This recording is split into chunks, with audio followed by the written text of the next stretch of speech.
Hey everybody, welcome back. Session 3 of National Story Planning Day. So we have one more session after this one and then we are officially complete with the workshop. So welcome to the Periscope. Thanks so much for joining me. If you've been on with me earlier today, I've done 2 other Periscopes. Welcome back. And if this is the first one you're joining me for today, welcome. For those of you who aren't familiar with me, I'm JenniferBlanchard. I'm an author and a story coach. I work with serious emerging novelists who want to save time and cut years off their learning curve so they can write better stories and get published faster. Hi everybody. Thanks for joining. So if you haven't been joining for the day, this is your first session today, just wanted to give you this link so you can download the workbook that I'm talking about, bit.ly/storyworkbook. This workbook goes along with National Story Planning Day, and it has everything you need to plan your story before you write it. And I'm going through the workbook. First session today, we talked about idea, concept, premise. The second session, we talked about characters and the extra pieces you want to be thinking about on your story. And now I'm going to talk about story structure. Haven't been able to find it. Haven't been able to find what? The link? Shouldn't be an issue. If for some reason this isn't working, you could go to JenniferBlanchard.net/workbook and it should take you to the same place. bit.ly/storyworkbook. And again, if for some reason this one isn't working, you can go to JenniferBlanchard.net/workbook and it will take you to the same page. But here's the link. All right, so this session, I'm talking about story structure. Now, if you've been in the earlier sessions and you have questions, you are welcome. Then just put them in the chat box now, and I will answer them as I go on. Otherwise, I'm going to talk about story structure. So, all right, in your story, you have certain structure points that have to happen. And there are 6 specific ones that you need to have in your story. So that's the hook, the first plot point, the pinch point 2, midpoint, pinch point 1, and of course your second plot point. And I just said those out of order. But hi Miami, how are you? All right, so here's how story structure works. I'm just going to give you a general overview, and then if you have questions, just hit me in the chat box. All right, so first in your story you have a hook. Now this is a moment that occurs very early in the story. In a novel, it happens usually within the first chapter or the first 20 pages or so. If you're talking about a movie, it's usually within the first few scenes or at least within the first 10 or 15 minutes, depending on how long the movie is. And what the hook is basically a hint at what's coming. So a lot of times in a story, we know that the beginning of the story isn't really the story. We know the actual story is coming a little ways in when we hit the first plot point, because that's when we're introduced to the antagonist and what's really happening in the story. And so there's this hook moment that happens early on to kind of let us know, hey, there's something else going on here. There's something more coming. So that the reader is hooked and has to keep going, keep reading or keep watching the movie to see where they end up. Now then you have your first plot point. So this is really the most important piece of your story structure because it's the moment that starts the journey. So it's the moment that introduces the antagonist. It's the moment that introduces the stakes for the story. So if there wasn't anything at stake yet, there is now. And if there was something at stake, the stakes have been raised a lot by this first plot point moment. And again, this introduces your antagonist. So we know who the bad guy is, we know what it means to the story now, and we know what our protagonist is going to have to do between now and the end of the story if they want to resolve and defeat the antagonist. That is the official moment your story begins. Now, your first plot point happens around 20% into your story. In a novel, that can be between, like 75 to 80 pages, maybe 90, depending on how long your story is. Or it could also be in a movie. It's between like 20 to 30 minutes, again, depending on the length of the movie. Now, you can push up to the 25th percentile if necessary for your first plot point, but you don't want to go much past that because you're going to run into the other structure elements if you do that. And you really want them to be spaced out properly so that they don't kind of pile up on top of each other. Okay, so the next moment that comes after your first plot point is the pinch point. This moment happens 50% of the way between your first plot point and your midpoint. And this is basically just a reminder of your antagonist. So it's a moment that tells us, here's the bad guy again. And a lot of times pinch points are used because you have subplots going on. And so sometimes you're not going to see a lot of the antagonist. And so the antagonist comes in at a pinch point to remind you, hey, the antagonist is still here. And as the story goes on, the antagonist gets more and more stronger and more complicated. So Now, your next moment is called the midpoint. Now, this happens 50% of the way into the story, right around the middle, and it's the moment that really shifts the context of the story. So up until this point, we've thought one thing, and then this moment really shifts things into a new direction. It's also what propels the character, your protagonist, to go from reacting to taking action. So it's a pivotal moment in the story. And then the next moment that comes after that is called pinch point 2. This happens 50% of the way between your midpoint and your second plot point. And this, again, is just a reminder of the antagonist. So this is just to show us, the antagonist is getting stronger, the force is getting scarier, more conflicted, more dramatic, more at stake. Just a reminder. And then your second plot point. So this is the final bit of new information that comes in your story. This moment happens around 75% of the way in, up to 80% if you need to go that far. But the idea here is no new information comes in after this moment. So your second plot point, all information is now on the table. Your protagonist has everything they need to resolve the story, to, defeat the bad guy. And if it shows up after the second plot point, it will have been foreshadowed, set up, mentioned previously, etc. So that is a basic overview of story structure. This is what you're going to be working on between now and the next session, which the next session starts at 6:30 Eastern. It'll be the final session of the day. And by the end, if you've done all the exercises, you will have a basic story plan that you can use for National Novel Writing Month, or for whatever if you're not actually doing National Novel Writing Month. But if anyone has questions about story structure, now's the time to put them in the chat box. Otherwise, I'm going to wrap this session up and let you go work on your structure. So to kind of illustrate a little bit more about how structure works, I'm going to walk you through quickly the structure points for a movie, the movie Twilight Eclipse. So, and the reason I use this is because I've memorized the structure points. I've seen it so many times, so I kind of know how it works. But anyhow, so the structure of that story, just to kind of illustrate how it works. And again, a lot of times we think, oh, this is a love story.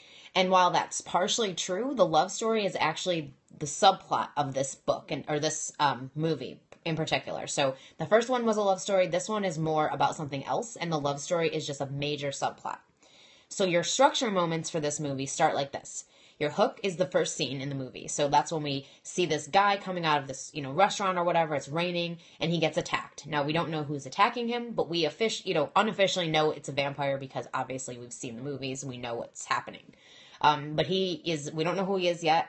We're just kind of hooked on this moment. We're like, okay, who's this guy? Why is he, getting attacked right now? But we don't have the answer yet. So this is the hook, because this tells us there's something more coming in the story. So then we go right into, back to where we started with the old story. So we've got, Bella and Edward's love story going on and the thing with Jacob and all that stuff. Now our first plot point arrives a little ways in. So it's about, I think, like 25 or so minutes into the story. But it basically happens when, there was a stranger vampire showed up in Bella's room. Now, we know from watching that it was the very first scene in the movie, the hook scene, when we saw the guy who got attacked. So it's the same guy. But that doesn't really add any meaning to the story. So that's how you know it's not the first plot point yet. So what adds meaning to the story and what actually causes the journey to begin is the decision. The Cullen family, they all meet up after Edward discovers this vampire has been in her room.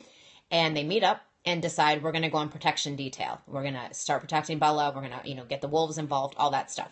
That's the first plot point because that's really what sets the journey on its, motion. So that's what gets it going. Now, the pinch point is when they're watching a news report they're at the Cullens' house and there's a news report on TV. And the news report basically tells them there's been devastation in Seattle. All these people have been dying and the police have no leads. None at all. So they think it's either a gang or maybe a serial killer, but they don't know. And so actually, the Cullens know that just from watching this, they know that it's a group of newborn vampires, which are the most dangerous vampires that exist. And so we're, reminded of the antagonist at that moment because we're reminded that there's a group of vampires out there doing some serious damage, and we still aren't really sure why or what they're doing. And so that's really a big moment to say, hey, the antagonist, just a reminder. Now, the midpoint happens when Alice Cullen has a vision. So she visualizes a group of vampires passing around Bella's shirt, and they're all smelling it. So we know that means they're hunting her. And they're not just staying in Seattle, but they're actually going to come to Forks and come after her. So that's the midpoint. That shifts the context of the story. Because up till now, they weren't sure, who the vampires were or what they wanted. But now we're aware. not only are they, involved in the whatever's going on with Seattle, but we also know they're here to attack our protagonist and to, do something to her. So we are automatically shifted into the next part of the story, and the context has changed. So then we have the second pinch point, which happens when Bella has a dream about Victoria. So up until this point in the movie, we weren't aware we were aware as people watching the movie, but the people in the movie are not aware that Victoria is involved. She was the antagonist in the very first movie, or one of them anyhow.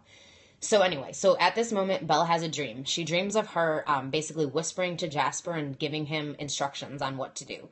And she wakes up and realizes, and this is the pinch point, she wakes up and realizes that that's what's going on right now, that Victoria is using the guy from the beginning of the story, so Riley. She's using him to basically do her bidding for her, do her business, and she's not making any decisions. She's letting him decide things because she stays out of Alice Cullen's visions if she doesn't make decisions on her own. And so that reminds us of the antagonist, and also it gets a lot deeper and it puts another level to the story, because now there's not just this random guy involved, but we have another antagonist who's more dangerous and more conniving, and also has a lot more at personal stake or more at personal interest because of what happened in the first movie. So her mate was killed, and so we know she's after Bella because of that.